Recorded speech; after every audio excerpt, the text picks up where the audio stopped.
चंद्रपुर मनपा चुनाव की सरगर्मियों के बीच भारतीय जनता पार्टी की आंतरिक कलह की चर्चाएं तेज हो गई हैं।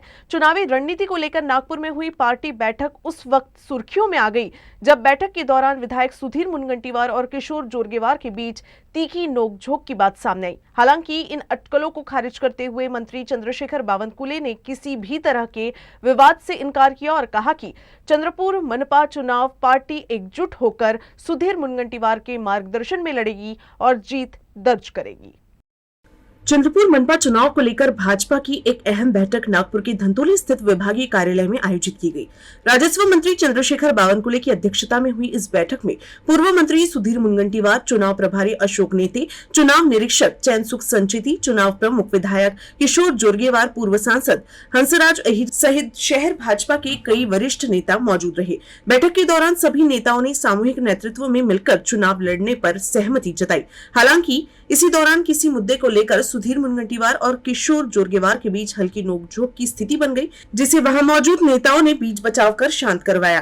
विवादों की अटकलों को खारिज करते हुए मंत्री चंद्रशेखर बावनकुले ने स्पष्ट किया है कि सभी नेताओं ने सुधीर मुनगंटीवार के मार्गदर्शन को स्वीकार किया है और उनके नेतृत्व में भाजपा चंद्रपुर मनपा चुनाव लड़ेगी। उन्होंने ये भी बताया कि उम्मीदवारों का चयन कर लिया गया है और अगले 2 दिनों में सूची जारी की जाएगी।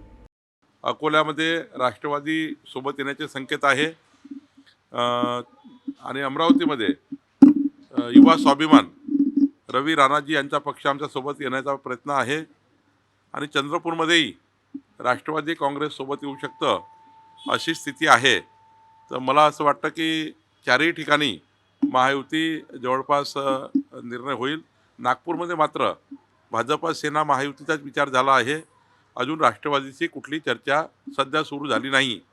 त्यामुळं महायुती महाराष्ट्रामध्ये जी होते आहे त्यामध्ये विदर्भातही या चारही महानगरपालिकेला महायुती होईल अशी स्थिती आहे। उन्होंने कहा कि शानदार चर्चा हुई है। अपनी बात रखते समय आवाज थोड़ी ऊंची हो जाती है।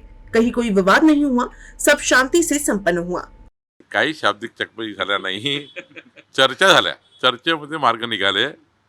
जर चर्चेमध्ये शाब्दिक झालं असतं आणि काही अजून काही वेगळं झालं असतं तर एवढा वेळ बैठक थोडी चालली असती। 3 तास 3.5 तास चंद्रपूरची बैठक झाली। त्यामध्ये काही खमंग चर्चा झाल्या, पण काही अशा वाकड्या तिकड्या चर्चा झाल्या नाही। मला असं वाटतं याच्यातून मार्ग निघाला।